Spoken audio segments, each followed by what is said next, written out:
How's it, guys? This is Dayvy FC and welcome back to the Euro 2020 fantasy video. Now in this video, I'm going to take you guys through my own team selection for the upcoming semi-finals. I'm also going to take you guys through some stats and odd predictions for the upcoming game week as because the teams are getting less and the player selections are getting less, I thought that I would incorporate every single talking point about the semi-finals into this one video. So without further ado, let's get straight into it. So to start off the video, and the first talking point we're going to be going over is something that I actually found out that people didn't know about. So UEFA themselves actually get predicted lineups from their own journalists based on news reports and news reporters and everything like that. So unfortunately, the England versus Denmark lineups weren't up as I'm recording this video, but the Italy and Spain ones are. And to be honest, I think the England lineup is pretty self-explanatory. It's going to be the same back four. We might see a back five, to be honest. I think that's going to be the only kind of variation we see from Gareth Southgate. So the Italian and the Spanish lineups are probably going to be the ones that we are looking out for. So to start off,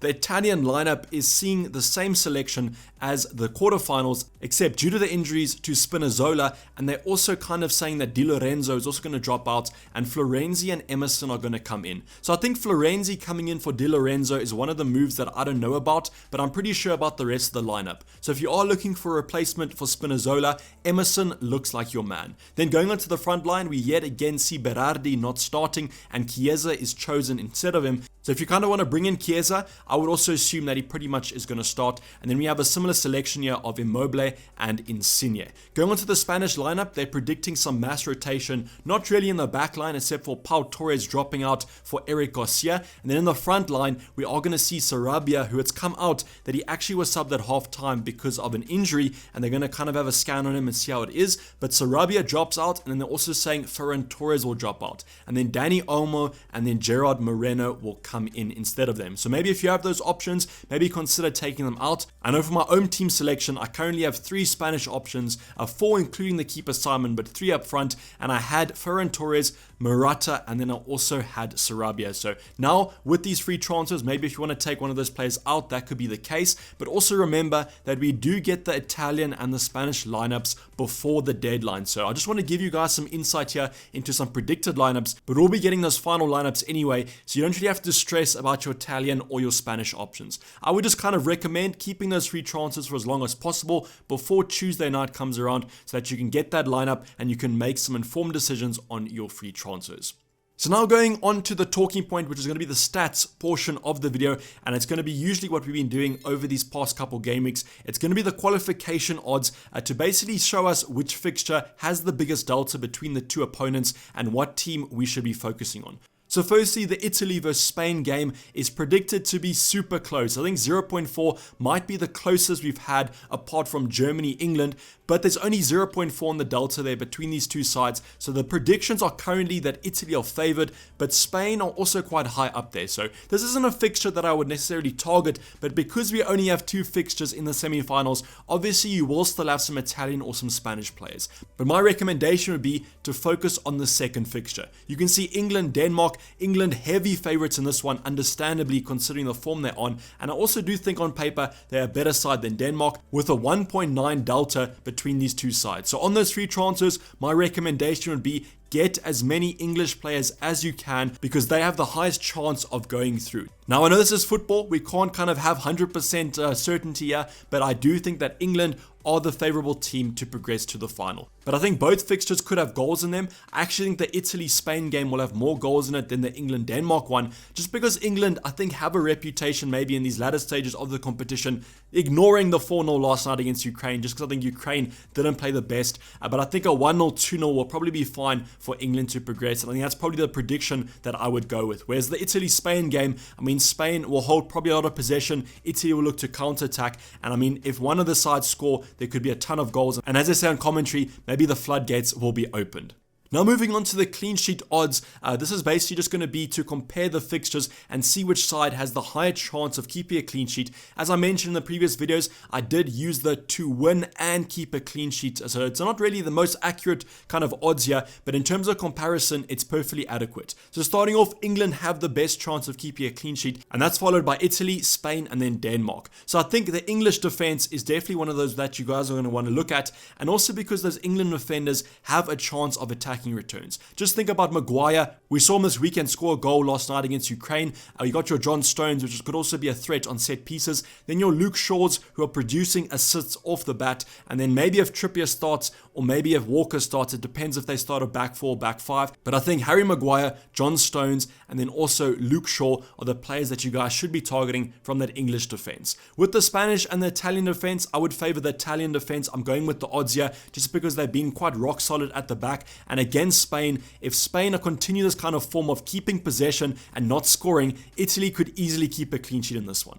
Now going on to the first day captains, what I'm going to do is I'm going to present my first day captains and then my second day captains, and we'll compare them and I'll kind of say who you should be captaining on the selected days. So starting off with that Italy versus Spain game, I've gone for 3 Spanish options, even though I do favor the Italian options. And the 2 Italian options that I have gone for here are going to be Immobile and Insigne. I want to touch on Immobile quickly here because I do think that you might be swayed away from him considering his performance against Belgium. Against Belgium, I really wasn't impressed with how he played, but I do think it was a very situational thing. For that Italian side, Immobile was required to hold the ball up, win the ball high up, and then play it out to the wingers. And unfortunately against Belgium, I don't think he coped physically, and that's why you saw them bring on Belotti late on in the game. And I actually thought that they should have done that substitution a little bit earlier on because Immobile was struggling quite a lot at the top. Now he's a great player, and I think against Spain, this style is going to suit him more because Spain like to hold a lot of possession. I think that Italy will kind of counter them a lot, and I think with his pace in behind, this fixture is going to be a lot better than the Belgium fixture. So if Immobile does start as predicted, and as I think he should, I think that he's still a great shout to go for, and I would honestly consider captaining him if Insigne wasn't on the greatest form as he is right now. And that's basically what it comes down to. For me, when I watched that Belgium game, Insigne was all over the place, was great from an attacking point of view, and he scored that absolute wonder goal, which is kind of the reason why his XG isn't as high as it probably should be, because you know long shots, the XG on long shots aren't usually that great, and that's kind of the reason he's only on 1 XG for the entire tournament, even though he has scored 2 goals. So out of Immobile and Insigne, I don't think you can go wrong with this one. They definitely are my favorite options. In terms of the Spanish assets, this is where it gets a little bit more tricky because I do think Spain have this reputation in the Euro 2020s of having a load of possession but not creating a ton of chances. Even though they have had some shots on target, they haven't been the best of shots, to be honest, and I've gone for the 3 options that are predicted to start because of the UEFA website. So I've gone for Morata, Moreno, and Dani Olmo, and you can see there, Dani Olmo's actually had really good stats from a shots point of view, considering he has so few minutes. We also have Gerard Moreno, who I thought when he came on had a ton of chances and he just couldn't score them, and that's why you can see his XG is as high as Morata there. So it's going to be quite interesting to see if these 3 Spanish players start, because I do think Spain have the potential to score, but I just favor Italy going through, and that's how I would favor Immobile or going for Insigne. Now moving on to the day 2 captains, which I think will probably be where most of our captaincies do lie. I've gone for Harry Kane, Raheem Sterling, and then Luke Shaw. I've included Luke Shaw in here because I think that England defense, because they're predicted to get a clean sheet, or the most likely team to get a clean sheet, I do think Luke Shaw is a perfectly viable captain for the semi-finals. You can see a Harry Kane getting on the end of 2 goals against Ukraine, which I thought that he would actually come good after getting that goal against Germany. And we can also see Raheem Sterling continuing that really good form that he's been on in the Euros 2020s with getting another assist. So we got Harry Kane versus Raheem Sterling from an attacking point of view, and then you also have Luke Shaw from a defensive point of view. Now I know it's not really fair to compare attacking and defensive players on attacking stats, and that's why you can see the odds of Luke Shaw scoring anytime is 23-1, which I don't think many people will be betting on, but I do think, considering he's most likely to get a clean sheet and also maybe an attacking return, that's a perfectly viable strategy to captain him in my opinion. I personally think I'll go more for Harry Kane probably, because I do think against Denmark will probably sit back, and then Harry Kane will be quite good on the headers versus maybe Raheem Sterling cutting in off the wider position. So I think Harry Kane currently my favorite option, but I definitely am tempted to go for one of the England defenders. So finally, moving on to the team selection for the semi-finals, you do have 5 transfers for free, and you can also get a maximum of 6 players in your respective team. So you can see here, I've taken advantage of that. I've gone for 6 England players because I am backing the odds here. I think that England will defeat Denmark, and I think they'll do the best out of any of the sides. So I've gone for Luke Shaw, I've gone for John Stones, and I've gone for Harry Maguire. And then I've also gone for Jordan Pickford at the back. So only missing out on one of the back 5 or back 6, whatever kind of formation formation England do play, but I am kind of favoring those defenders because I think, as I said, from an attacking point of view, they're also quite a threat off those set pieces. The rest of the team, the transfers that I have done, I've taken out Berardi and I've bought in Chiesa because he's predicted to start, and I am kind of agreeing with that prediction. I think he's slightly edged Berardi in that wing position, so I took him out and brought Chiesa in. I've kept the Spanish assets Ferran Torres, Sarabia and Morata, because if you look on the bench, I still do have some bench options that can simply come on if these Spanish assets, 1, don't start, or 2, don't perform.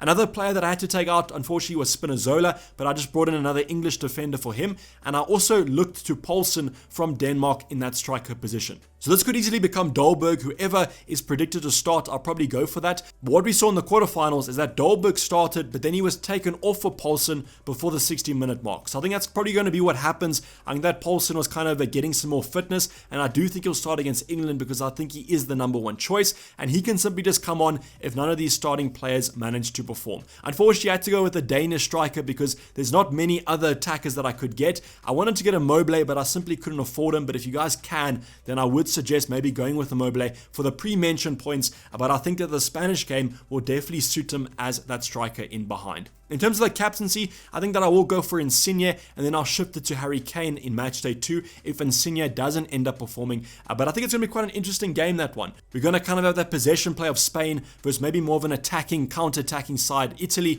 and I reckon that Insigne and Chiesa could be kind of the perfect wingers for that situation. I've got Mela still in my team because simply just from an attacking point of view, might as well just play him if I have to, because he can always get an attacking return. I really don't hope that he does get an attacking return, considering that I have basically 4 England defenders. And then finally in goal, I've gone for Simon still. He's going to be my remaining goalkeeper. And against Italy, the chances of a clean sheet aren't high, but maybe what I hope is that this game ends 0-0 and goes to extra time and then penalties. And then I do get a clean sheet from Simon and then Di Lorenzo as well. So with Di Lorenzo, I mentioned previously that I don't exactly know if Florenzi will come in straight away. And I do think because how well that Italian defense has kind of meshed, I don't know if Mancini is going to be looking to rotate the defense anytime soon. So with the team as a whole, I'm perfectly fine with going with this lineup, even though there are question marks over the Spanish assets and then also the Danish striker there, Poulsen. But the thing about it is that if Di Lorenzo doesn't start, if Ferran Torres doesn't start, Sarabia doesn't start, I can simply just bring on the options that I have on my bench, and hopefully they do end up returning. But this is basically wrap the video, guys. Hopefully you did enjoy it. Please don't forget to like it if you did, and subscribe if you're new and have not subscribed yet. I'll be seeing you guys for a deadline stream before the deadline does occur. I don't think it'll be exactly an hour before because I don't think there's too many talking points to talk about actually. I think most of our sides are going to look quite similar. So I'll probably be about 30 minutes before the deadline just so we can cover the final team selection going into that deadline. I'm signing off. It's been Dayvy FPL and I'm out. Cheers. Bye.